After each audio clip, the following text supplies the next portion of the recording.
माई बिन केहू ना तुहार बा माई बात जग में बहार बा माई बिन केहू ना तुहार बा। अरे नवा महीना ढोली पेट में अरे नवा महीना हलू माई के भेंट में महीना ढोली पेट में अरे माई के भेंट में। अरे नवा महीना ढोली पेट में काजलू माई के भेंट में। अरे नवा महीना ढोली पेट में अरे काजलू माई के भेंट में। अगर मनुष्य के पेट में अगर 2 किलो ईटा बांध दिया जाए और कहले कि तुमको दिन भर ढोए के बाद ना ढो पाए, लेकिन एक माई ममता ऐसा बा कि जन बात चाहे कि तोलो भी कुछ भी हो जाए अर्थात में बरसात में जाड़ा में गर्मी में फिर भी लेके अपन जब ढो दो उहे कहे के प्रयोग कर के आर नवा महीना ढोली पेट में काजल माई के भेंट में। अरे नवा महीना ढोली पेट में काजल माई के भेंट में। माई के अचरा में दुलार बा माई के आंचल में दुलार बा माई बिन केहू ना तुहार बा। माई के आंचल में दुलार बा माई बिन केहू ना तुहार बा। माई बात जग में बहार बा माई बिन केहू ना तुहार बा। माई बात जग में बहार बा माई बिन केहू ना तुहार बा। आर भेजला बिछौना तो उठावेली सुख लोरिया तोहरा के सुतावेली। भेजला बिछौना तो उठावेली सुख लोरिया तोहरा के सुतावेली।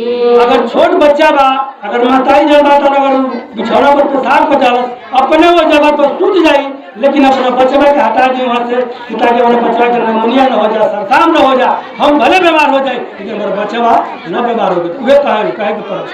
अरे भेजला बिछौना तो उठावेली सुख लोरिया तोहरा के सुतावेली। भेजला बिछौना तो उठावेली सुख लोरिया तोहरा के सुतावेली। आर भेजला बिछौना तो उठावेली सुख लोरिया तोहरा के सुतावेली। भेजला बिछौना तो उठावेली सुख लोरिया तोहरा के सुतावेली। माई के अचर में दुलार बा माई के आंचल में दुलार बा माई बिन केहू ना तुहार बा। माई के अचर में दुलार बा माई बिन केहू ना तुहार बा। आर केहू घर ले आवेला मिठाइया आर केहू घर ले आवेला मिठाइया कहवा बाड़ा हमरो कन्हैया। केहू घर ले आवेला मिठाइया अरे कहवा बाड़ा हमरो कन्हैया। माता का कहना बा कि अगर केहू घर से मिठाई आ जाता या प्रसाद आ जाता या कोनो पाहुर पूरी आ जाता उनकर का नाम बेटे पहले हमारे बचवा खा ले थोड़ा सा जुठार लिया अपन कहे हमारे बचवा खा ले एक बाद हम खाई उनका खैला में ही हमके भलाई बा उहे कहे के पड़ा। आर केहू घर ले आवेला मिठाइया कहवा बाड़े हमरो कन्हैया। केहू घर ले आवेला मिठाइया कहवा बाड़ा हमरो कन्हैया। आर केहू घर ले आवेला मिठाइया कहवा बाड़े हमरो कन्हैया।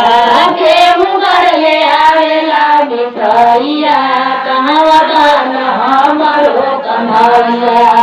उन्हीं के खैला में आहार बा उन्हीं के खैला में आहार बा केहू ना तुहार बा बहन के शरण में बहार बा माई बिन केहू ना तुहार बा नहीं के खैला में हार बा माई बिन केहू ना तुहार बा माई बिन केहू ना तुहार बा माई बात जग में महान बा माई बिन केहू ना तुहार बा माई बात जग में महान बा माई बिन केहू ना तुहार बा माई बात जग में महान बा माई बिन केहू ना तुहार बा